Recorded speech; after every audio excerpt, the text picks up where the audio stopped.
Yo, everybody. Welcome to Off Panel, a weekly interview podcast about all things comics, brought to you by Sketch.com. I'm your host, David Harper, and this week's guest is the artist of Deadly Class and the cartoonist behind the upcoming Kaya at Image Comics. It's Wes Craig. Thanks for coming on, Wes. Yeah, no problem, David. Thanks for having me. So we are recording this on August 30th. Kaya #1 debuts on October 5th. And I think, does this go on FOC on Monday? I think it's September 12th. September 12th. Okay. Yeah, not yet, but very, very, very soon. If everybody wants to get in their orders, if they're into it this week, that would be great. Okay, so it'll be hitting FOC soon. Yeah. It's debuting on October 5th. Deadly Class number 56 brings the conclusion for that series on October 12th. I think it's really an interesting time for you because it's the beginning of an era and the end of an era back to back. How are you feeling in the build up to that double up? It's a little wild.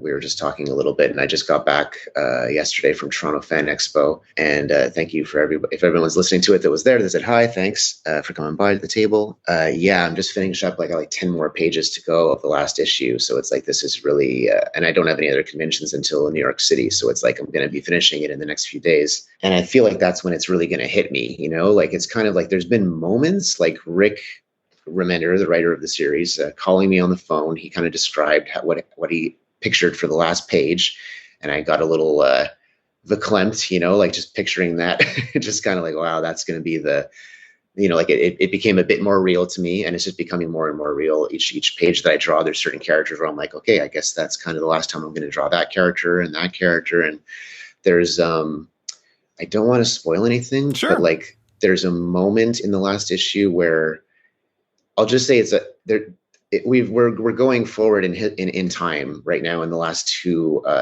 arcs to see where these characters have landed over the next few years and decades even. But in the last issue, there's a little bit of a flashback where I draw some of the original characters as the kids they were when the series started. And that kind of got me feeling some stuff, Yeah. It got me a little emotional just seeing, oh man, this is it, So yeah, it's a little wild. And it's also me and Rick have been working for it's almost 10 years on this thing, and it's just been amazing. He's my partner, and we've grown to be friends. But now it's I'm going off, and if I ever had a chance to write and draw my own series, this is it. This is the chance. It's not waiting a bunch of more years. It's right after my most successful thing. So that's very exciting because I've been waiting to draw this series for a while. But it's also it's daunting. I don't have Rick to. Rick's name, Rick's popularity to help me out. It's just me out there doing my thing with Jason Wordie as the colorist and Tom as Napolitano as the letterer. But you know what I mean? My name's going to sell this thing or not sell this thing. So it's we'll see what happens, in terms of financial success, whether it'll do well, but in terms of creative success, it feels amazing. It feels great to just be drawing my own world that I've been picturing for a long time. So very complex feelings. Complex, yeah. Well, for sure. It is interesting because it's so you have, you're drawing all these issues of Deadly Class. You have 10 pages to go with that. But then on top of that, you did the Kaya prologue back in 2020. And then you have an entire first issue complete of Kaya. I have to imagine, I don't know for sure, but historically, Image is not very fond of launching books unless they have a few in the can. And I don't know where you're at on Kaya, but I imagine it seems like you've probably been balancing the two to a certain degree for a while already, even if you've still been primarily focused on Deadly Class. Is that a fair statement? Yeah, for sure. It's interesting. I was just talking to Silver Coins, Michael Walsh, about this at Fan Expo, but he was like, they let you solicit with less than 3 issues, and I was like, yeah, it's not, and he said it's not common. But then he turned back and he was like, yeah, but you've been working on Deadly Class for 10 years with them. So I think at this point, they probably trust that you're a workhorse. You're going to get it done. You're not going to flake off. It's we missed deadlines here and there. And there was a big gap where there was no Deadly Class. No, just the beginning of the pandemic, there was a gap where there wasn't Deadly Class comics coming out. And it was it's I don't want to get in. It's life stuff. So I don't want to get into it between me and Rick just COVID stuff, whatever, and I think Rick was a bit overworked because he was doing a lot between the Deadly Class stuff and other Hollywood things. He was just taking on a lot. So there was a break there, but that's when I did that Kaya preview, and I did a little mini a short story for like Scarecrow in the Batman universe, and I did a Superman short story, and I did a ton of commissions. So I was keeping busy and working on that Kaya stuff, just getting everything up and running. So now I have a ton of Kaya stuff. Like I have it all roughed, all the dialogue all figured out, like up to like more than like the second arc. Mm-hmm. Like it's all figured out for me. Now it's just a matter of wrapping up Deadly Class so I can sit down and just draw all that stuff out. But I've got it figured out. It's just kind of like I can't fully commit to it until I finish Deadly Class. And the last Deadly Class issue is 38 pages. So that's it is what it is. It's eating into my Kaya time. I'm finishing up the second issue of Kaya with coloring and inking and lettering and all that stuff, but I'm not as far along as I would like to be. But once I finish these last pages of Deadly Class, I'm going to be working like a workhorse to make sure that these deadlines don't bite me in the ass, down the line. Yeah, it is tricky because normally when creators, I know, like finish a big project, they give themselves a little time to like kind of a little downtime to like take it easier. Mm-hmm. Just because it's 56 issues is no joke. You've been doing this for, 8 years publishing. You said almost 10 years before we started recording. Yeah. But then on top of that, it's like you are right. It's smart to strike while the iron's hot, while like the memory of Deadly Class is at its like apex. And so like you don't separate that where it's like Wes Craig, the creator of co-creator of Deadly Class, launching this new book. And it's interesting because, the self-preservation part is kind of in direct conflict with the need to do that. But I totally get doing that.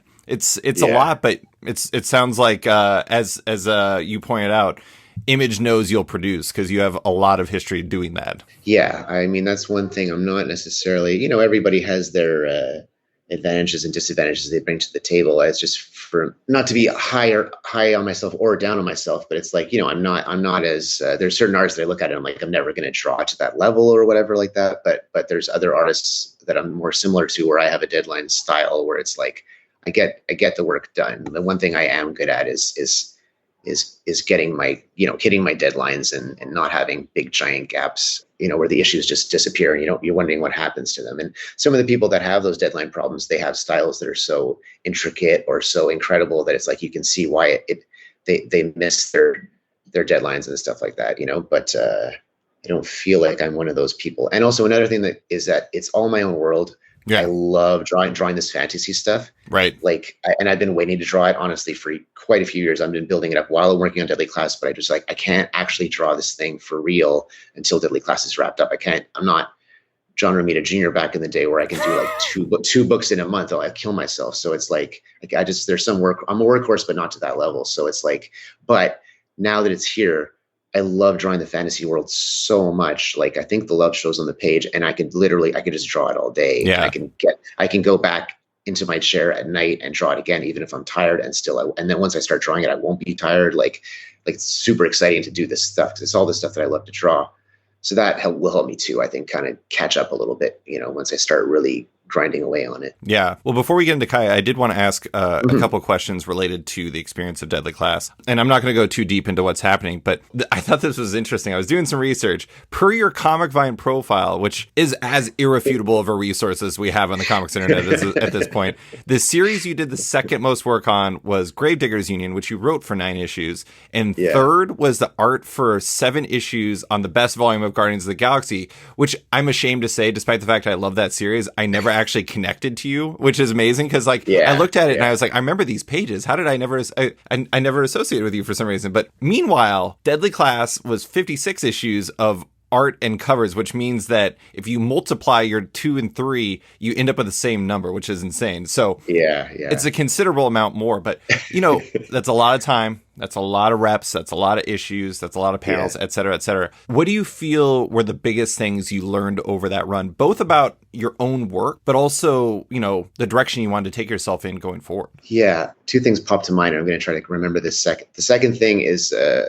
panel layouts and storytelling craziness, which I always go to, which is my thing. But it's like the first thing is probably why you didn't recognize me or remember me from the Guardians of the Galaxy stuff is that I kept changing my style. And there's a point in the Guardians of the Galaxy where I was drawing like more similar to what I'm doing in Kaya, where it's like fine line and like watercolor gray tones and stuff, like more painterly looking, I guess. And then I switched to this. It's like I was just reading so much like Hellboy and Mignola that I have to draw this way. So I switched way more to a more which is more like Deadly Class, which is more of a graphic, flat, kind of heavy shadows, black and white contrast thing, you know? Hmm. So it took me quite a few years. I get so enamored with like different styles. Like when I was, like I just kind of wanted to draw this way. And but then I'd read some other, I'd read Hellboy and I want to draw that way. Then I'd look at Mobius and I'm like, no, I want to draw clear line. And I just couldn't settle into a style and, which was fun, but to be known for something, you have to kind of settle on one thing, which is like Deadly Class. Sometimes I draw in different styles for, say, like a Dream or a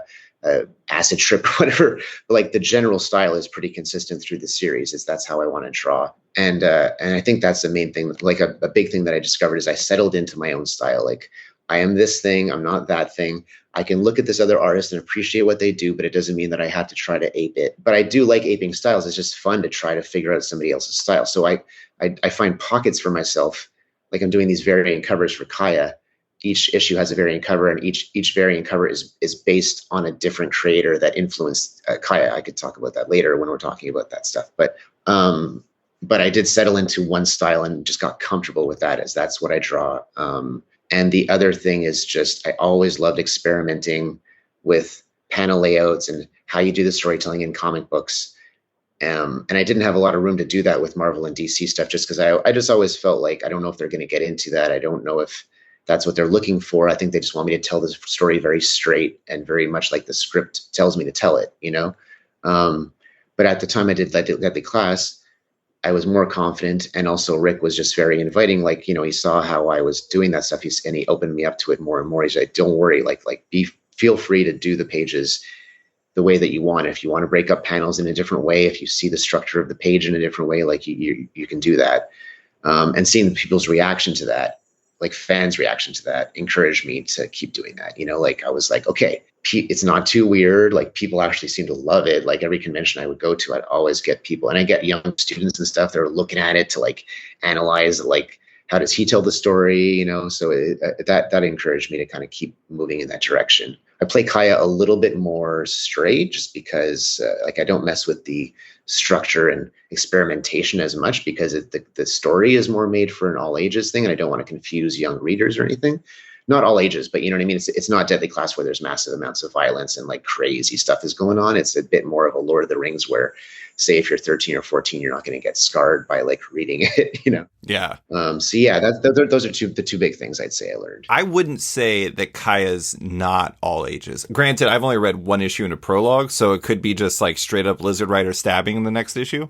But at the same time, like I'll give you my spiel or listeners a spiel, but I want to start with like the comparison I made in my head. And you might not get one part of this, but I think it makes sense if you really think about it. It feels like a fascinating love child of Jeff Smith's Bone and Saga. And the Saga part mostly comes from the narration, in the sense that it's Jin, the kind of chosen one figure in it, narrating from the future, which really reminds me of Hazel and kind of Hazel's approach to narrating. I say Hazel's approach as if she was a real character. Brian K. Vaughan and Fiona Staples' approach to narrating that character. And here's what it actually is. It's your upcoming Image series with Jason Wardy on colors and World designs, Tom Napolitano on letters, that debuts on October 12th. The solicit is, after the destruction of their village, a young girl with a magic arm and a fighting spirit is tasked with delivering her little brother to a faraway safe haven. There, he's destined to discover the secret to overthrowing the all-powerful empire that destroyed their home. Like I said, that comparison is what strikes me. But the ultimate point, though, is I've read the preview in the first issue, and it's great. I really enjoy it. It's interesting because it still feels very you, but it feels different in a lot of ways. And I'll get into the different parts here in a little bit. But I do want to start with, like, the origins of it, because this is different. Like, you've spent 8 years in reality. You've spent 8 years in angst. And not saying that these two don't have angst, but it's kind of like heavy angst of Deadly Class for sure. And it's a lot of emo, Yeah, and they're emo too, but it's more like, we've been walking in a desert for like several days and we haven't eaten. I would like to eat. I'm hungry, which is a understandable angst. But what are the origins of Kaya? Like, where did that come from for you? Yeah, because it's like Deadly Class is very punk rock influenced, those punk rock posters and the stuff from the 80s that it's based in, like David Mazzucchelli and Love and Rockets and stuff like that. I just look at a lot of the stuff like that to influence the art style. And in this one, I'm looking at things, well, I'm like, what is this book that it's not Deadly Class? What is this book? And yeah, Bone is like I'd say like Bone is a huge influence just in general, but especially on this book. And Saga is a late influence, where I'm working on it at the same time as I'm reading, I'm catching up on the last, like catching up to before they went on break. You know what I mean? Like I had read the first few arcs, and as I was working the last few months on Kaya, I was catching up on Saga before the new issue came out, you know, and learning some things from it for sure, because Jin's I'm going to trail off on a tangent. If I just didn't know how to answer that question, let me know. But like Jin's narration, I like narration in comics because it informs just a bit more of the world than you're able to do through the dialogue and the art. But it started off kind of like the beginning of that Arnold Schwarzenegger, because Arnold Schwarzenegger's Conan is like a huge influence in a weird way. And it starts off with the guy that travels with Conan kind of narrating the beginning of that, like, let me tell you of a time of great adventure and stuff. After the fall of Atlantis, he does this whole spiel at the beginning that kind of sets up the Conan thing before the dum dum dum, the big Conan music starts. I hope that's word for word. I hope you've seen that so many times you've memorized the open. There's a few of those. I could not memorize. Those are snippets. Those are like little. Listen to it if you see it on YouTube. It's like the best voice. Yeah. And I picture Jin being a much older, similar to Hazel, much older when he's narrating this. So it's kind of showing it from two different perspectives, young Jin and old Jin. But once I did that, it's kind of like I'm reading Saga, and I'd fallen off a little bit on reading it, and I'm working on this, and I'm doing Jin's narration, and I sat back and I was like, who does really good narration in comics? And I was like, oh shit, like I'm gonna check out Saga again, Yeah. Because I was like, because they do great narration, and it's kind of similar. It's she's a young girl in the story, and then she's older in the narrations. It is the same. I have to admit, not on purpose, but it's like, oh yeah, like I reached the same conclusion. Maybe that seed was planted when I first started reading Saga back in the day. But there's a few other things too. Like there's Stand By Me, the 1980s movie, the Stephen King story, where it's like an older man is telling you the story of these kids. Have you seen that with like River Phoenix and stuff? Yeah. And so it's like that too, where they're kids, and then it's just the intelligence and the wisdom of the older man kind of looking back on how they were as kids. So it's a little bit of that, So there's a few examples that I kind of pulled from, and I watched that movie again. And the Wonder Years, when I was a little kid, like I was like that same kind of thing where it's the older man looking back on himself as a child. So yeah, that's a big thing. Yeah, reading Hazel's thing was very like informative. So it feels like the origins of it are kind of rooted in varying things you've kind of engaged with the past, and then kind of interpolating that into your own work. Yeah, I think so. Some of it, it's like, you're unaware of it because it's so back in your memory. I mean, the last time I watched Stand By Me was like decades ago, but it's like, it's in there. I thought it was cool. And then as I'm looking for good examples to kind of look at and see how did they do this? What stuff can I take from it into my comic work? It's like I end up looking at it again and reanalyzing it as more analyzing it rather than just enjoying the story as a kid. So yeah, there's a lot of that. And Bone is just like always storytelling, and it's that kind of a world in a way that we're also like, there's scary stuff in Bone too, depending on your age. I showed some of that to my little 4-year-old, and he was not cool with seeing that dragon at first, and he was not cool with the rat creatures. And I was like, okay, this might have to wait a little while, because there's certain aspects where they're super cool at a certain age, but if you're a bit too young for it, they can be a little bit nightmarish. And that's kind of where I'm coming at it from too. Like Lord of the Rings thing, there's scary stuff, but you're not going to see, you're not going to see gore. You're not going to see things that'll like scar your brain, I don't think, as long as you read it at the right age. I do think it's funny, the parts of Bone and Saga that really stood, I mean, obviously Bone in general like works in this story, but the things that really stood out to me as like anchor points was Bone in the beginning and Saga at the end. And Bone in the beginning of the first issue, the reason for that is because just like the Bone cousins, they're like walking in parts, they're walking in parts unknown, and then they both get to a point where they see something, or like you get to a point where you see something, and it's not this beautiful valley in this case, it's like a destroyed like town, but at the same time it's like introducing the world and kind of through their eyes. And then the ending, I think the really smart thing about your narration in it is narration. I'm mixed on narration generally, especially in movies. In comics, I think narration is used more consistently well because it's not like it's not something that's introduced to like fix narrative issues. It's something that's used well in like concert with the rest of it. And it's, it's already words and text, so it's already blended really well. But yeah, the thing I like is, and I'm not going to get into spoilers, is like the ending and how you use it, and how basically you kind of set off this bomb of possibility with like the final dialogue of like where it could go from there. And it's really interesting because like, I think when you're done with the first issue, really what you want, and this is, endless strength of Brian K. Vaughan, is like, you want to feel like anything could be coming and you can't wait to find out what's next. And that's what I got from the end of Kaya, which is good job by you. Oh, thank you, man. That sounds really, I appreciate it. You should do my, if you could sit beside me at conventions and do my hype work, I'd way prefer it because I forget my spiel about what the series is about. It's like all that stuff. Everybody, it happens to everybody, but whatever. One day I'll get it figured out. Yeah, I didn't really realize it's true. That first page of Bone, like they're like struggling through the desert. I'm sure there's other examples of that too, but that's what Kaya and Jin are doing. They're struggling through a desert, and they do not reach the nice land quite as quickly as the Bone Cousins. Oh, that's the thing too. The narration can be done very bad, and it can be overridden. And I'm learning as I go. I don't have it figured out, but it's like there are good ways to do it, because I think like Batman Year One, it's dated, I guess, at this point, but I think the narration fills out the world really well. And one of my favorite writers for the past few years is Ed Brubaker on anything that he does with Sean Phillips. And if you look at it, it's like almost all narration. It just kind of lets Phillips kind of do his thing, and there's dialogue when there needs to be dialogue, but a lot of it is in the head of the main character, whether it be Reckless or any of the past few books, Criminal, everything.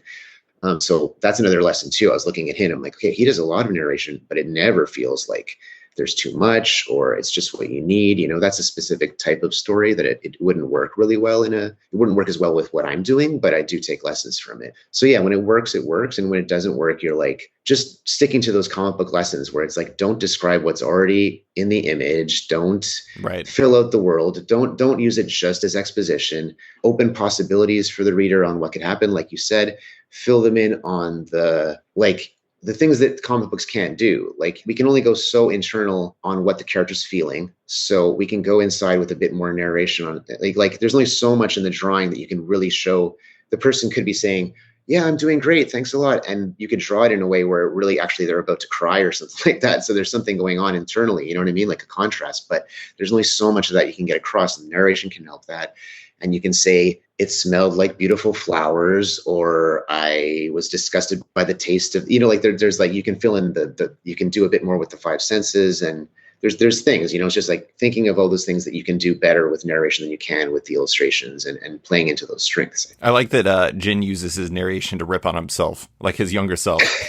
Good job. For Jin. Sure. Hey, he understands who he is. But going back to the beginning, though, I am curious, where did it start? Like, did it start with like Kaya and Jin? Did it start with like the world? Where are the origins of Kaya? Yeah, it's like a long story. I ramble, so I'm going to try to be as concise as possible. But it's like it started with the world. I had an idea I don't even know, like so long ago. I'm not even sure. I thought for a while that it was like right out of high school, but it might have been like first few years of college or whatever. A long time ago. I'm very old. So it was a story called Third Kingdom, and I wrote it, I drew it, colored it, lettered it, everything. I printed it up, like copies of it, and I sent it to Image way back in the day. I don't even know who was I don't think it was Eric Stevens. I don't know who was the head of Image at the time, but I sent it back. But I was like so young. The story was like, the world was kind of cool. The story, I just didn't know how to tell a proper story at that time. I wasn't a good enough writer to really like nail it, Mm-hmm. And it was about these three gods in this kind of earth that is so far in the future that it looks like our ancient past kind of a thing. Like science is science and technology is so misunderstood that the humans think that it's like magic, you know what I mean? That kind of a like Commandy or like one of those kind of worlds. And there was these three gods that were based on Odin and Thor and Loki, because I've always loved Viking, like Norse mythology since I was a little kid. I just wanted to do my version of those characters. And some of those might pop up in Kaya eventually if I get far enough, some of those gods. But it's like that was a cool thing, but there was no story really. Right. Like there was no characters that I could get behind. It was like the world was cool, but there was no character to really like show you the world and make you care about them. And then eventually Kaya and Jin pop. At first it was just Kaya, and then Jin became. Eventually I figured out that she needs someone beside her to kind of talk to, and Kaya started off as like an adult hunter. And then I was like, it'd be really cool if she was young, and just that would be even more disadvantage against her. Like the world would be even tougher if she was like a little kid, like a young teenager. And it just, so she evolved over time, but she stayed kind of in that world, and that nugget of that world kind of grew into what it is now, where there's ancient history type stuff where there's, ancient kingdoms and old HP Lovecraft or Conan kind of temples, but there's also like robots that are kind of, I don't know if they know they're robots or whatever, but then there's aliens, there's sci-fi elements that are mixed in with old school fantasy elements, and that's the world. And now, a quick word from one of off-panel sponsors. Macroverse is a next-generation digital comics platform, and one with an astonishing number of comics, with currently over 50 series from over 100 creators on their app, with a 5-star rating both on Apple and Google's app stores. Download the app and binge all their titles, including the Eisner-nominated Remind from Jason Brubaker, Lisa K. Weber's Hex 11, which has been described as Harry Potter meets Blade Runner, or the new queer supernatural adventure series Husk that launches on November 1st. It's just $4.99 a month to subscribe to Macroverse, with proceeds directly supporting the creators on the platform. Keep an eye on the future of Macroverse 2, as 2022 is going to bring an epic upgrade that offers a new level of digital collectability and more, with early adopters able to sign up for more information at macroverse.com. And now, back to the show.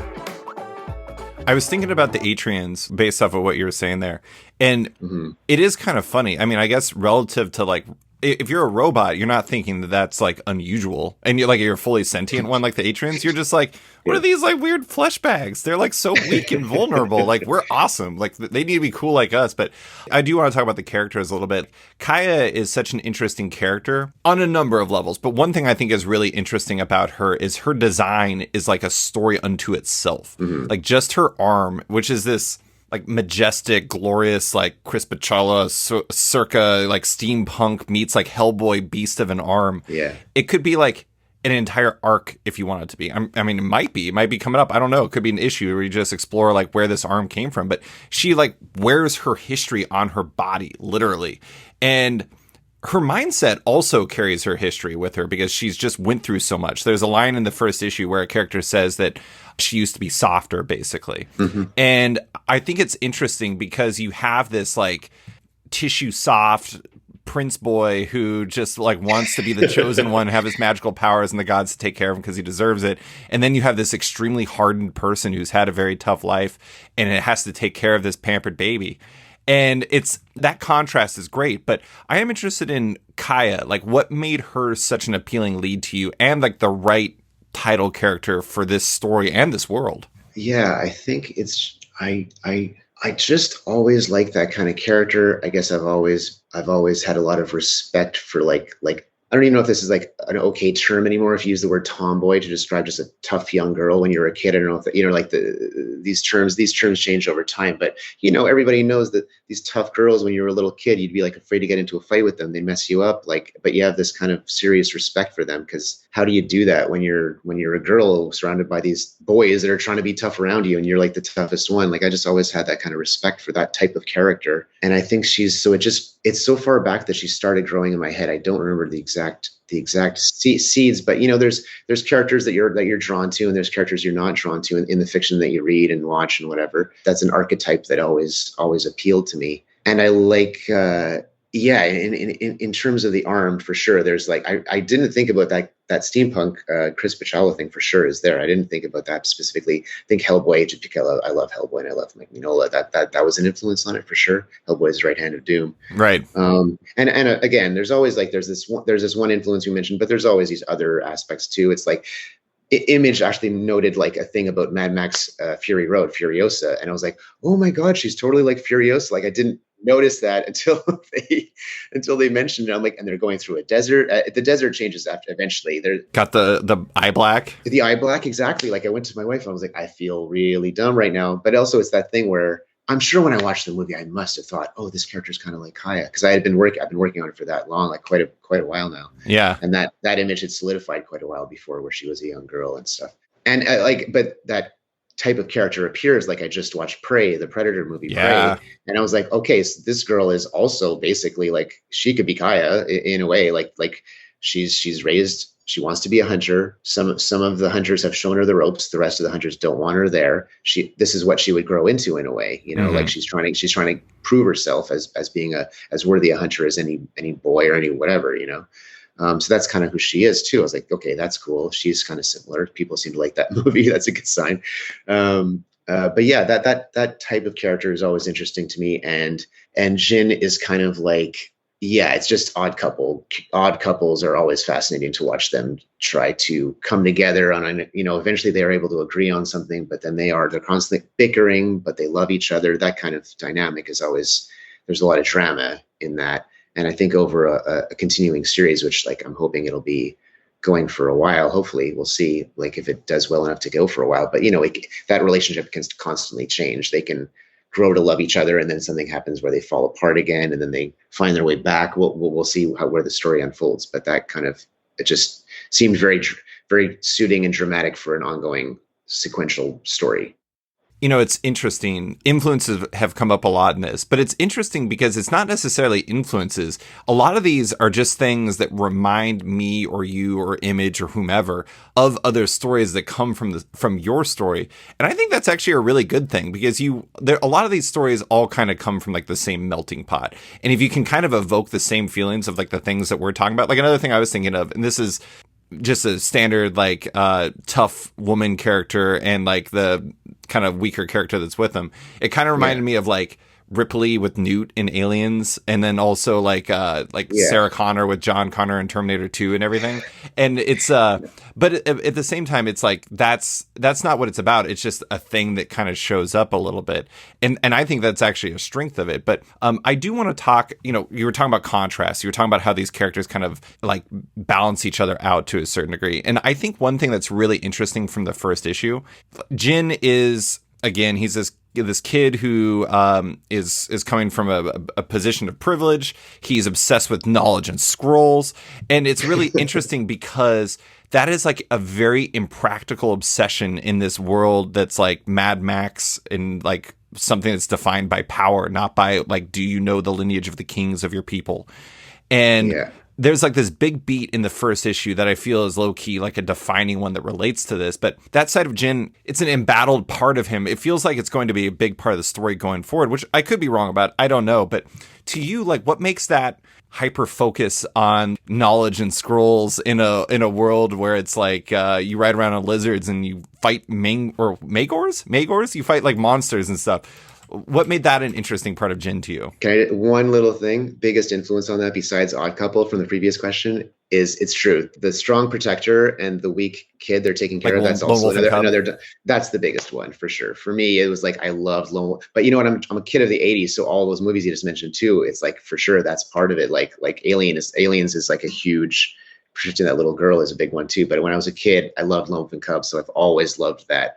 I would do like every variation on that with like Marvel characters. I'm like, what's a cool, tough character and defending a little child or something? Like I would like to repeat that over and over again. It's just I always love that so much. But in terms of Jin, it's that is actually kind of it's a theme of the entire series. I think that's staying in my head is kind of like words and actions and what actually you can disguise like. You can say lofty things with your words, but all that really matters is what do you actually do? What are your actions? Are you acting on these lofty words, or are you just saying them to make yourself and everyone around you think that you're a good person?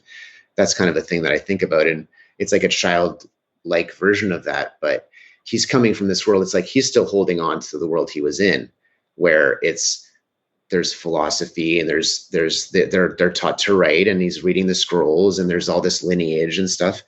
And that's kind of the world of that's the cultured world. That's the world we live in, like in the real world, that like you and me live in, where it's like we're talking about philosophical ideas, stuff like that. But if the poop ever hit the fan, that would all go out the window, and it would be, how do we eat?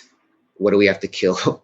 How do we protect ourselves? Like it would be like nothing but just, we would not be worried about these things. We would be worried about immediate dangers and survival, So, and because Kaya she's trained and raised as a hunter by her uncle. That's a whole story that gets told in the, it's not a spoiler, but I'll let people that read the comic can find out how she learned to be a hunter and stuff. But, she's more about the practical stuff. She's raised as a hunter. So it's just a matter of like, how can we catch this thing? How can we stay alive? And more just like the real world. How do we stay out of the sun so it doesn't like kill us? How do we get enough water? Like just really like basic things, where Jin would be dead within the first day of escaping from their homeland was burned, and they're on the run basically. And it's kind of like if it was Jin by himself, he'd be done. But it's like that's what Kai is there for. Kai is there to protect him because she knows how to survive in the real world, but at the same time, she has this magic arm that she's able to smash things. So there's that comic book stuff.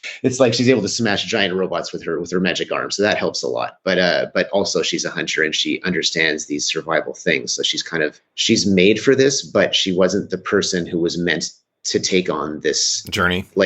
This journey. Eventually, the idea was that Jin was supposed to go to this land to be trained by this all-knowing monk across this wide land of dangerous creatures and monsters and robots and everything. But that was supposed to be in the future. But then, that was supposed to be when he was older and when he was able to take on this responsibility. But then the Atrians, the robot empire, came and burned their city down because that's a whole involved. There's a reason why they did that. I won't get into the whole reason why they did that, but they burned their city down, and it was put upon Kaya because she was the only one left that had any skills that could possibly get him to where they needed him to go. Mm-hmm. So she has to take it on. It was supposed to be her uncle, but her uncle dies, and now it's on her. She's like 13 or 14, so it's like she's an awesome hunter, but she's still just a kid. So it's like she still has a lot against her. Still a lot of.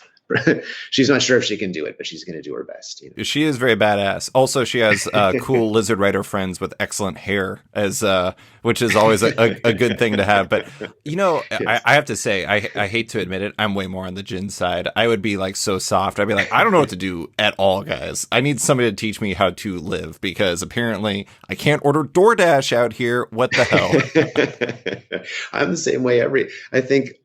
How many comic book fans are not on the Jin side? We just like our stories and we like to chill out. And, I've done little things over the years where I'm like, well, maybe but it's always aspirational. Again, words over actions. I'm like, I should really learn how to build a fire. I should learn how to fish. I should learn how, these kind of things. And it's like, I never get around to them because I'm like, I got to finish these comic book pages and get them in before the deadline, So that was probably an inspiration too. I got into a certain amount of time where I'd go on, get out in the wilderness as much as possible. I still like doing that, but only for short spurts. If it comes time where the sun's setting and I haven't eaten, then I'm like, I run back home and I open up a Nature Valley bar or something like that, and I eat that instead. So it's like there's that too. It's kind of like if things ever got rough, how would you survive? But there's also an aspect of that where it's like the way you would survive is if you had a strong community. And every person had their role, So it's kind of like Jin has his role, and Jin will change Kaya over time, and Kaya has her role, and she'll change Jin over time, And that's going to be the story, kind of how they influence each other, and how Jin becomes who he becomes, and how he wouldn't have become. It's like there's this prophecy behind him, this destiny. A little bit, you've heard it before, this kind of chosen one idea. But in my story, I'm trying to do a thing where the great stories of the chosen ones, what they have to go through, they always have to start in poverty. Like Jesus starts in poverty, King Arthur. I'm trying to think of other good examples of that. There's a lot of, you have to know what the common people go through to be a good king. That it never happens in reality, but that's like a concept, Mm-hmm. Jin is a bit more of a Buddha type of character where he starts off rich, and then he has to go into the real world and see what that's really like. So at the end of the day, they're able to see both sides of that, the wealthy side and the poor side. And for me, it's kind of like I split that character in two, where he's the prince, but he has to see the world through this poor hunter's eyes. That's his half sister. Yeah. To really understand how the world really works. That's kind of that's almost like a spoiler in a way, but will he grow to see that or not? That's the drama of the series. I mean, you could read the prologue, or preview or whatever you want to call it, which is on Webtoon mm-hmm. right now, and it wouldn't be a spoiler. So do that. But yes. Going back to Deadly Class, but also relating to what you were talking about, where this is not you were more of a Jin. This is not the type of thing that you would survive in and everything like that. Is there a part of you that wanted to do something considerably different, like counter programming almost, story wise, vibe wise, approach wise from Deadly Class, but also kind of from yourself after all the time on the project, a hardline change of flavor for yourself? Because it is interesting looking at this book, not just genre, but by nature, this world is very open. And it's very much like its backgrounds are presumably Jason Wordy's colors. Actually, I guess it could have been inks or like washes by you. It's both. It's both. Okay. But I mean, it's interesting because there's so much that's different. And again, like the environment is going to be different just because you're not in like San Francisco. So of course you're not going to have like punk posters in the background of Kaya because those would stand out extraordinarily odd in there. But did you want to have like a change of flavor in across the board after Deadly Class? Yeah, for sure. That's the one thing too, like talking about styles before, where it's like, this is a slight, it is a, you can recognize it's me, I think, I hope, from the, like being, Absolutely. this is the same artist as Deadly Class, but I do change it a little bit. Hopefully that's not too jarring. And in Deadly Class, I've experimented with some watercolor stuff. So it's like, they know, those readers know that I do that stuff. And this is what this is. A fantasy world is going to be more, you lean into the strengths of each genre, where it's like, I want a Deadly Class to be like a punk rock poster. So that's black and white. I want this to be a fantasy thing. So I want it to be a bit more lush and a bit more painterly, more kind of like a not really a Frank Frazetta painting, but it's like the things that you think of when you think of fantasy. You think of stuff that's a bit more on the painterly side and more lush, Mm-hmm. And yeah, so doing Deadly Class for 8 years, it's like I'm in that world for a long time. And I would, except for doing commissions, I wasn't really drawing any other type of genre or any other type of world. And every time I would, I honestly, just through contrast, just through being able to enjoy something different, I loved being able to do that stuff, drawing different worlds. So yeah, doing that for that long, it's like you're just chomping at the bit to do something else. And Deadly Class is like, yeah, it's in the 80s, but aside from that, it's brick buildings, it's Right. cars, it's motorcycles, it's real stuff. Like everything is basically like based in the real world. There's almost nothing. One time Saya runs across a wire in the sky, like Daredevil style, but that's just because I love, old Frank Miller stuff and I just wanted to copy that.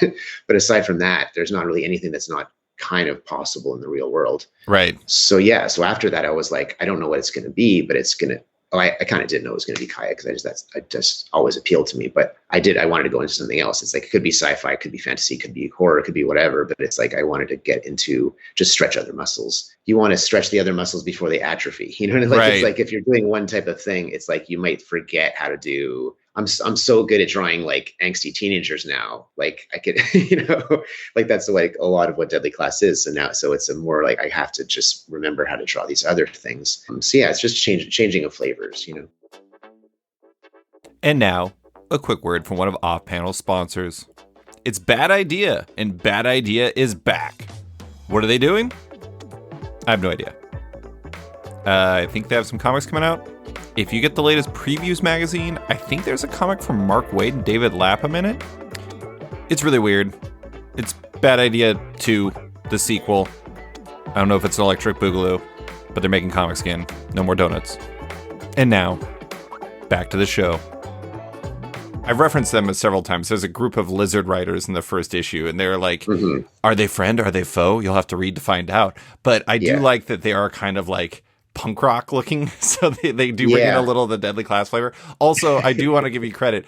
There's probably more sky in the first issue of Kaya than there is in like an entire arc of Deadly Class. So it's I'm not saying more sky, more room. Well, yeah, I mean, it's just like more. Yeah. I mean, not to say that you're like being lazy or something like that, but like there's more like kind of open backgrounds just because they're in a desert. Like that's what it's going to be. That's one of the interesting. I mentioned it before. It's like the landscapes of the settings of this versus Deadly Class. Your art just has to be different. It needs it because it's just completely different stories. And that is one of the interesting things is like how different like. Your figure work and the way that you tell a story still feels very much like you, but it's so open compared to Deadly Class by nature that it does feel different, but in a good way. Yeah, it's again, it's looking at stuff that I thought would be good influences on it. Looking at Bone, looking at Walt Kelly, like looking at Pogo that influenced Bone, the stuff that came before that. Like looking at. It's not that I want it to be like these things necessarily, but like looking at like Disney animation, just in terms of the softness of the characters, making it a little bit more rounded, a little bit more like Deadly Class is full on jagged, like everything I draw in there is kind of jagged, kind of like hard to describe exactly, but very stark black and white, very jagged. And I was like, this one it's a harsh world, but there should be a bit more of that kind of rounded shapes and a bit more, I don't know, not soft, but just, it's like natural versus man-made. A bit more volume, Yeah, and that too. Everything's organic. Nothing is strict like rulers. I don't have to rule big skyscrapers anymore. It's all kind of man-built stuff. And yeah, there's yeah, that's just a big thing of the series for sure. It's interesting because sometimes I would draw a page a day of the class and there'd be a little bit of time left at the day. And I was like, okay, again, because I'm just trying to keep up with my deadlines that are upcoming for Kaya. I'm like, okay, I'll draw a few panels, however many panels I can get in of Kaya before I have to go get my kids from daycare. And it's weird because it's like I'd have it, those pages, those Kaya panels would turn out a bit more jagged, a bit more, because it's like I wasn't out of the headspace of the class enough to kind of get into the headspace of this different thing. Much like, like when Rick is writing like 3 or 4 books or whatever, it's like he's got to be in deadly class headspace, and then he's got to kind of, it's not the same thing. He's got to switch it over to low or to black science or whatever the next thing he was approaching, try to get it in its own style. And the idea is that it's so far in the future that it looks like the past, but there's still things left over that we're able to mine out of it. So it's kind of like those lizards found some old punk rock gear. I just noticed that one's wearing an anarchy jacket. Yeah. So somehow, even though it's thousands and thousands of years in the future, there's things that have survived, like Jack Kirby comics still exist, and maybe people think that's their own religion. Maybe we'll see that in the future. Oh my God, I'm so into that. There's like punk rock stuff. And they're the good guys in the lizard, like the people that are nicer to Kaya. Those guys are more like, they have like peace symbols, and they're a bit more surfer hippie dippy style fashions. They have more tassels and stuff. So it's like, that's how you tell the two different factions of the lizard riders. Yes, that's just. I feel like people are going to be strangely into Seth. Is he going to be a like America's hottest man or whatever next year? I don't know. It might be the case, but yeah, there's going to be complex feelings. He's a lizard, but you can see him kind of like doing the old school Justin Bieber or whoever, like Beach Boys or whatever era, like fluffing their hair back to be like, Kaya, how's it going? Like a lizard, but like a potential romantic interest for a human. So it's kind of funny to me, I love it. Okay, well, I did want to ask about, obviously a major difference between this and Deadly Class is you're writing and drawing it yourself. Why did you want to write and draw your own story after Deadly Class?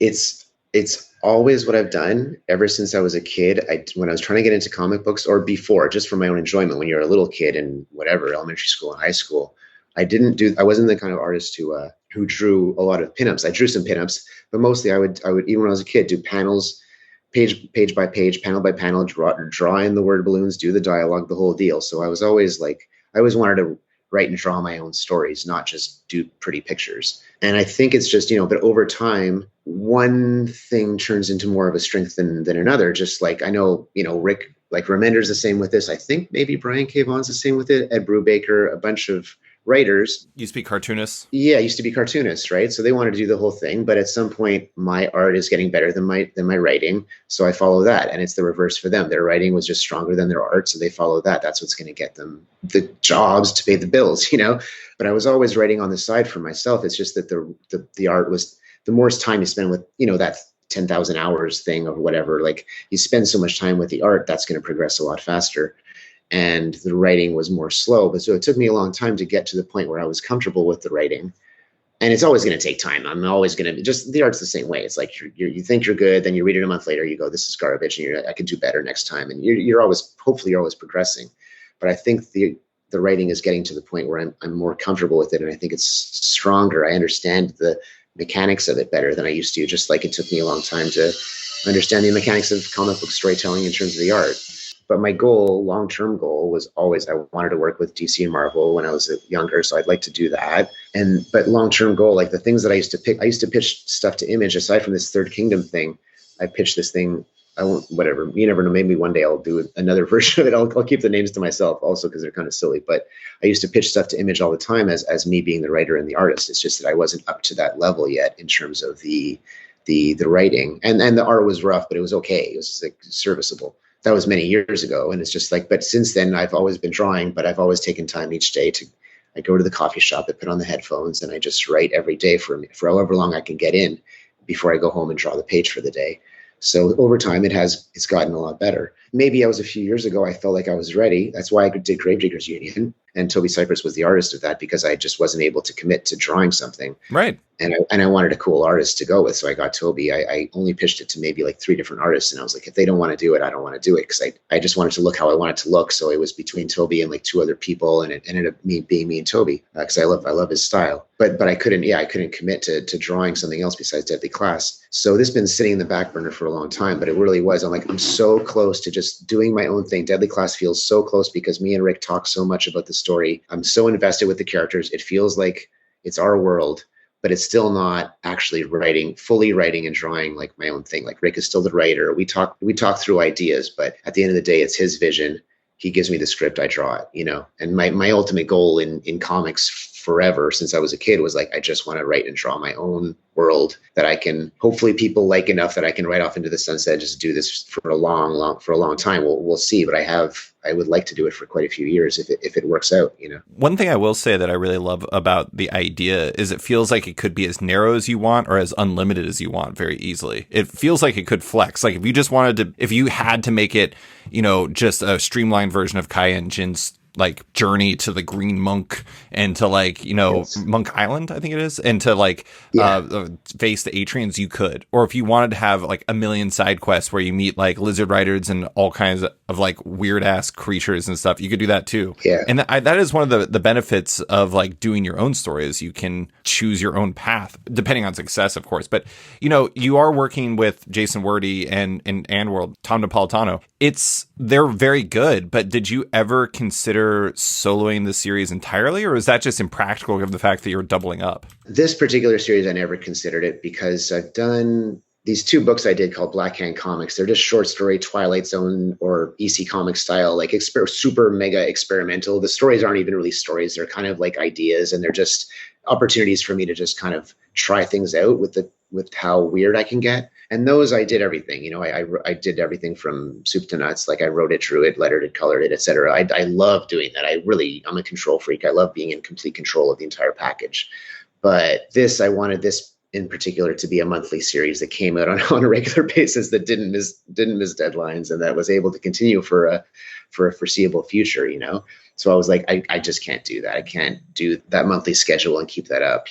I'm doing as much as I can possibly do for a monthly schedule, like writing, doing the black line work and doing watercolors and giving an idea of balloon placement to my letterer and giving ideas for the color. It's like, that's like, I can give ideas. I have an idea of how I want it to look, but I can't do the actual hardcore, like day-to-day groundwork on that and not miss my deadlines. So yeah, I had to find people that I thought would really suit it. And it started off with AndWorld just as that company, the letterers they have. And then I saw what, Darren, who runs that, offered me Tom, like Tom can do it. And I looked at some of his work and I was like, wow, I love this. And I loved Jason's work on First Knife that he did with Simon Roy and Artyom. Oh man, I'm going to butcher his last name. I'm totally blanking on his last name, but this book called First Knife is awesome from Image, and he had great colors on that. So I was like, okay, I think I'm going to try this guy out, and he was amazing. So yeah, I just wanted to find the right people, and that's what's tough too. Is I'm very particular. It's like if I can't get these people that I want, I don't know what I'm going to do, because it's like I don't want to just pick. I don't want to pick from my second best whatever. Like I just want only the people that would really bring this thing to life. So I'm lucky. They both said yes. So. I've had letters tell me that like they don't necessarily want to stand out, but he stands out in this issue. Like the lettering choices he makes, whether it's like kind of like little squiggles or like a loop-de-loop in the balloon, or like, yeah, I love like just all the choices in terms of like mixed case versus like uppercase and all the stuff like that. There's a lot of really cool stuff in there, and I'm sure a lot of that is discussion between you and Tom, but at the same time, it turns out really well. But one of the difficulties, of course, with all this is this means you're creating effectively on your own. You're promoting on your own. You're launching on your own. I've had creators describe publishing a series at Image as basically running your own small business. And currently you're kind of in the business of 2 small businesses. How has the learning curve of that side of things been so far, where it's really on you? I know you've done Black Hand Comics, but this feels like a bird of a different feather. Oh man, yeah, I've done my own stuff, but Black Hand was just, it's like I didn't expect anybody to necessarily, if no one buys it, I'm like, I'm cool with it. I just want to bring it out. I just wanted to have it out in the world, and it did as well as I hoped it would do. Like people picked it up, people are fans, but it's not like this crazy project that blew up or anything. But Kaya, I wanted to do it for a while. So I want it to be successful. I want it to get out to a big audience, as big as possible. So yeah, so you got to take on a lot of that promotion stuff yourself. I'm currently four different people. I'm taking care of some kids, my kids, and then I'm drawing, and then I'm writing, and then I'm a promotion person, and eventually that'll grow back to 3 people when the promotion thing, once the first issue is out, the promotion thing can take a bit more of a back seat. And then once it gets collected, the promotion person has to come out again and do more of that stuff, like they have to kind of, you bring him out when he's needed. Is that the biggest adjustment to date? Yeah, just finding the time, I enjoy it actually. And I enjoy it because it's all brainstorming. It's all like, oh, it'd be cool if we did this. What if we did this? Maybe this would hit, maybe people would notice this. I sent out a package of stuff to comic book shops, like 60 comic book shops, where it's like bookmarks, magnets, and 1 ash can, which I sent those out to comic book shops, which I saw Declan Shalvey is doing the same thing. We talked back and forth quite a bit about our creator-owned books. And he was sending out an ash can too. I had the idea for the ash can, but I didn't know how to say it to comic book shops. Like, what do they want to do with it? And then I saw he did an ash can. He told comic shops, like, you can do this with it. Do whatever you want with it. It's your decision. And when I saw that, I was like, okay, I'm copying that. That's a great idea. Like, that's what I'm going to do. So it's learning from other people who are doing it really well. Like, I don't personally know Matthew Rosenberg, but he's getting the word out. And there's just certain people that seem to be on it and it seem to have figured it out to a certain degree, and I'm learning from them. But then there's also things that I've just come up with over the years where I was like, it'd be really cool if we did this thing, that thing. Like I mentioned with the variant covers, I'm not a big fan of variant covers, but I like what they did with, I'm pretty sure I'm right on this, where The Wicked and the Divine, they didn't go crazy on variant covers. They just had like 1 per issue, I think. They did AB, yeah. Yeah, and that was it. Not ludicrous, not like over the top, not trying to gouge the industry, or no offense. Everybody has to do what they feel is right. But I was like, I don't want to go too crazy on that. But they did 1 variant per issue. And I'm like, I would like to do that for now, at least. Hopefully that works.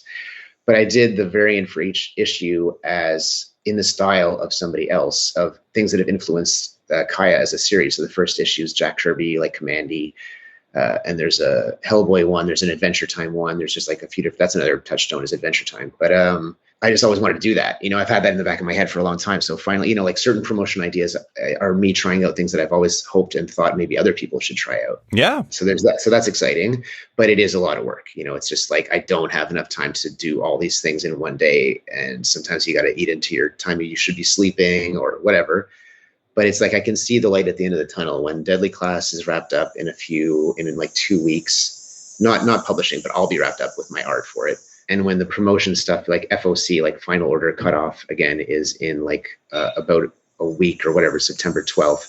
So the heavy promotion will be done then. And then it'll just be a matter of will people buy it or not, and we'll find out.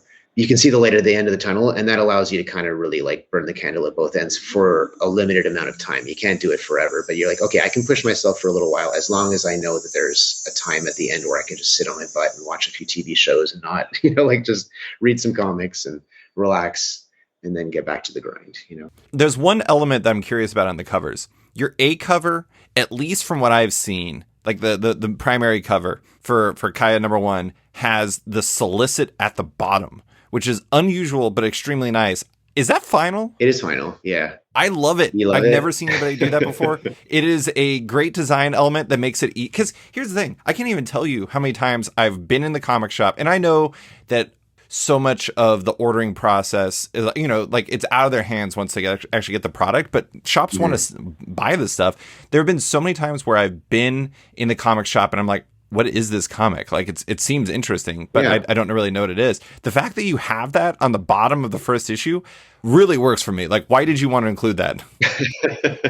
I'm glad to hear it, man. That's great. Because it is a bit of a chance because it's a little bit strange. Not many people do it. When you're in the comic book shop, all you have is that cover. It looks cool. You open it up. And you flip through it for a bit of the story, but you don't want anything to be spoiled, but it's easy to be spoiled by what you're going. Like you can spoil a comic really easily by flipping to the wrong page. Back in the day, old school style comics, they would have like text in it where they'd be like Superman versus Brainiac who captured Kandor or whatever. Like can the Kandorians escape? Or, they'd have enough text to kind of tell you what the story is about. Often that would not be true when you read the comic, but there would be the hype on the front. So it's a little bit of that, trying to update that and thinking of comics a little bit more like soft covers from back in the day, the old school soft covers of, say, like, again, like a Conan soft cover or whatever, where you see the title, there's a cool image, but then there's a little blurb at the bottom telling you kind of one or two things about what this story is about, you know. And I do that with the back cover too, where on the back cover, instead of just having nothing there, there's a giant Kaya. So it's like an advert, you know, the covers are the advertisement for what's inside. So it's like the back cover is a giant Kaya logo with a cool image of Kaya and Jin and some showing their personalities in some way, and a bit of a blurb about what that world is about. So it's like there's no way for you to, all you got to do is pick it up and you'll see, like, the back cover is kind of a general blurb about what the world is, and the front cover, the tiny little blurb at the bottom, is just a teaser for what is inside that particular issue, you know? Right. And I don't know, I have a feeling like some people are going to love it, some people are going to hate it, but for me, I was just like, I don't know, like, why not try to let people know as much as possible about what this comic is? Don't take anything for granted, you know, like, don't take anything for granted that the image will do it, or maybe people know my name, or maybe whatever, like, maybe they think it's a cool logo or title, whatever, like let them know as much as possible before they go in, and give them a bit of an enticer. This is a very rare thing to say about the comic book world. There is literally no downside to doing it. If somebody, I don't know why somebody would hate it, but I mean, the thing is like, it'd be one thing if you just plop text on there and it was like distracting from the art. You place it in a specific spot that like delineates it from the rest of the cover. The rest of the cover looks great. It fits with it.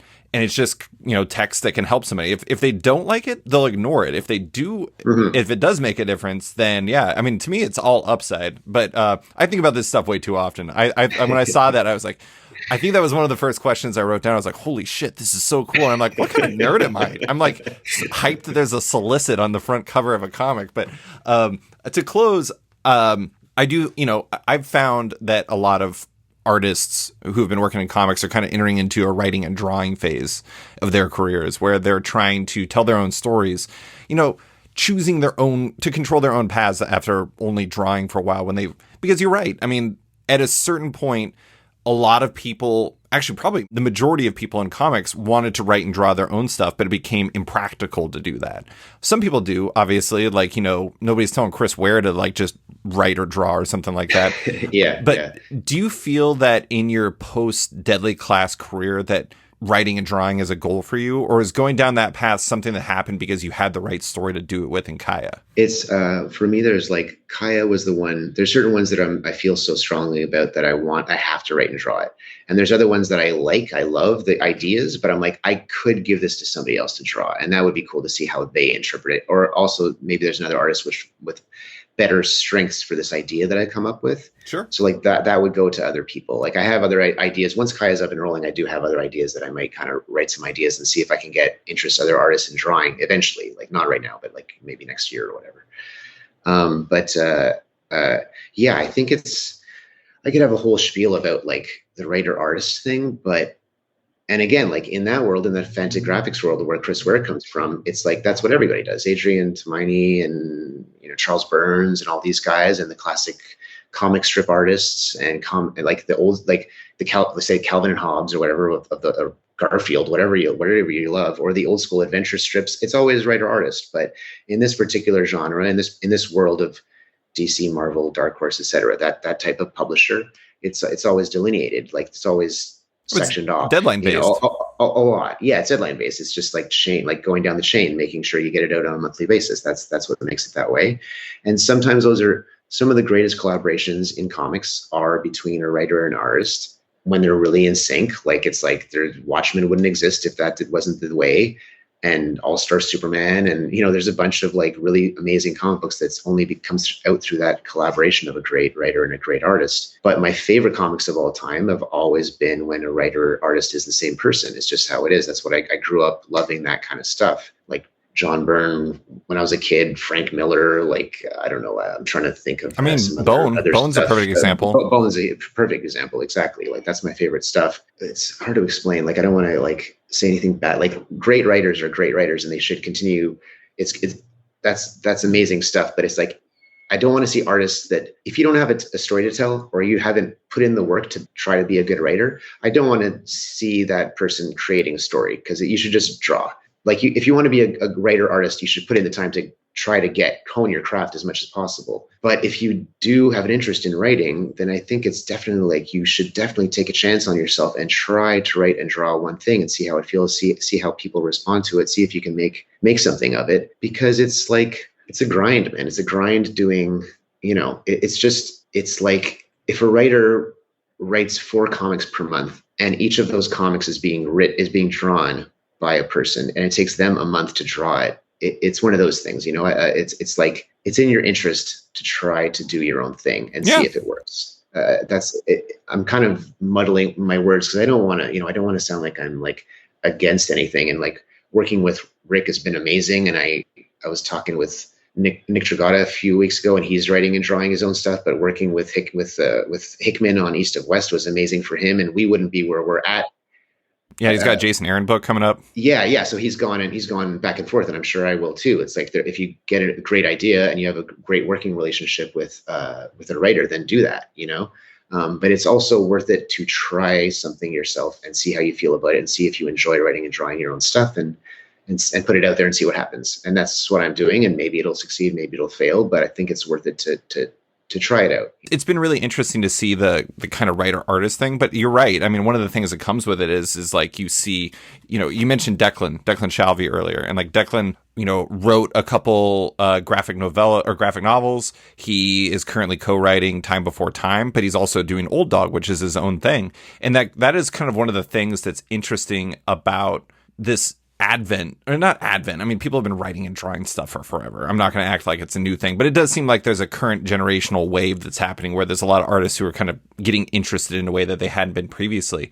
But one of the nice things is like, if you are doing Kaya and you also have other ideas, but you think another artist could do it better, or it just doesn't fit your schedule, you could still write that. Like, that's additional stuff you could add to the mix.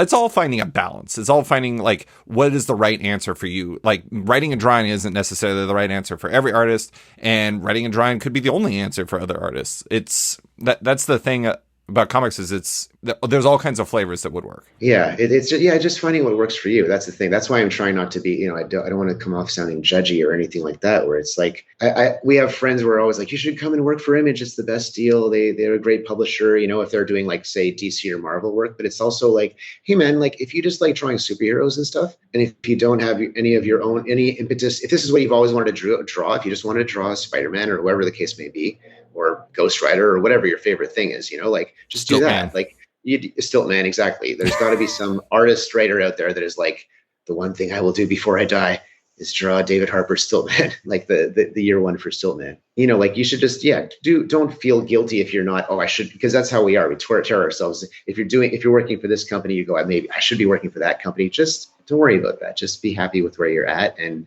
follow those passions. Don't be silly about it and break the bank and end up broke. But like aside from that, artists are going to be flaky artists, and that's fine. They're going to follow their passions, and that's what we do. So you just have a bit of a business sense, enough to not completely screw yourself over, and that's it.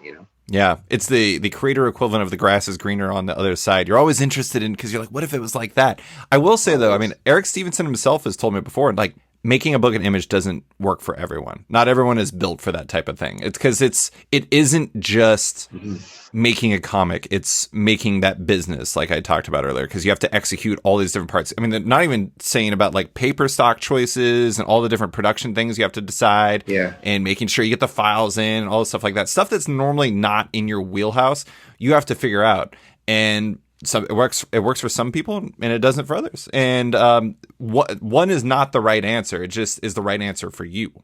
And that's fine. That's valid. Yeah, totally. Anyways, that is all I have for you, Wes. Thank you so much for coming on to talk about Kaya, talk about the end of Deadly Class and everything else. I appreciate you taking the time. You always have great questions, man. I love listening to your interviews while I'm drawing. So thanks for inviting me on. Thanks for listening to this week's episode of Off Panel with cartoonist Wes Craig. You can find him on Twitter at Wes Craig Comics and his work in the upcoming Kaya Image Comics. Thanks to Deanna Chapman for editing this week's podcast. If it sounds better than usual, it's because of her. Love Off Panel and want to support it? Subscribe to the podcast on Apple Podcasts today and give the show a rating or review while you're at it, but 5 stars only. You can also support the show by backing it on Patreon. Find the show on Patreon at patreon.com/offpanel. And when you back it on there, you get early access to each week's podcast as well as weekly content and more. Want even more? Subscribe to my subscription comic site Sketched at sketch.com for long-form articles, interviews, and the rest of the site's content. You can find Off Panel and Sketched on social media by liking it on Facebook at /Sketched. That's SKTCHD. Following on Twitter and Instagram at @SketchComic or following me at @SliceFriedGold. Big thanks to all my existing patrons, including Dennis Hoffman, Jason Hussa, Mike Hansel, Kieran Gillen, Jonathan Kent Uratam, Henry Johnson, Jingo Boren, James Tyne IV, Chris Langford, Jason Wood, Tom Peachy, Ben Damstead, Rom V, Devin Fitzsimons, Nick Walker, Patrick Coyle, Isaac Oren, Scott Carpenter, Rent Narb Studios Comics, Nicholas Palmieri, Capes and Tights Podcast, Klaus Van de Ven, Brian, Submit Industries, Raj Patel, Jack Mulqueen, Kyle, Carl Kerschel, Robert Masella, Elza Chartier, Luke Nakashoji, Elliot Metz, Dr. Luke, Scott Hazelwood, Scott Buwan, Michael Tunk, Canadian by Proxy, Johnny Cannon, Bradley Rader, Carl Choi, Brandon DePills, Patrick Power, Declan Shelby, Dan Gurino, Josh Williamson, Adam Freeman, Ben Wild, Brian Klein Q, SB, Nick Bennett, Daniel Whitfield, Susanna Puller, Reed Hinkley Barnes, Mario Tiambang, AbductedTheComic.com, Andrew Carita, Matt Mahoney, Charlie Chu, Stephen Hall, Pensacola Pop Comics, Kim Estlin, Philip Myra, Christian Shelton, Kenny Porter, Chris Pachalo, Torrin Grumbeck, Fuzz Bubbles, Christopher Todd, Transmitter Down, Waltz Comics and Books, Carl Mazel, Danny Ollie, Paul Salates, Akil Wilson, Alex Dimitriopoulos, Terry Dodson, Wesley Giff, Sean Kirkham, Alistair Ross, Julio Anta, Brett A. Schmidt, Jason Goodmanson, Paul Reinwan, Vita Ayala, Dave Slusher, WMQ Comics, Akil Kokachi, Sean Pinello, Ken Heidelman, Philip Seavey, Al Ewing, David Kelly, Rob Wilson IV, Nick Polito, Brendan Fletcher, Jonathan Nilsson, Jason Massey, Adam Bogart, Matthew Taylor, Nick Patera, Jacob Sorelli, Ford Gilmore, David Baraldi, Nick Hall, Bjorn Basin, John Hendricks, Steve Anderson, Ian Maxfield, Cliff Chang, Colin McMahon, Chris Palmer, Scott McGovern, Nathan Fairbairn, Kat McKenzie, Adam Highfield, Fiona Staples, Mark Abnett, Mike Murphy, Michael Shirley, Tom Barnett, Jim Demonakos, Norbert Nicolo, James Kaplan, and Mission Comics and Art in San Francisco. You guys are all the best. A quick thanks to Upright T-Rex Music, who wrote and performed Off Panel's theme song just for the show. Check out their music on Spotify because it's completely delightful. Thanks for listening, and tune in next week for another episode.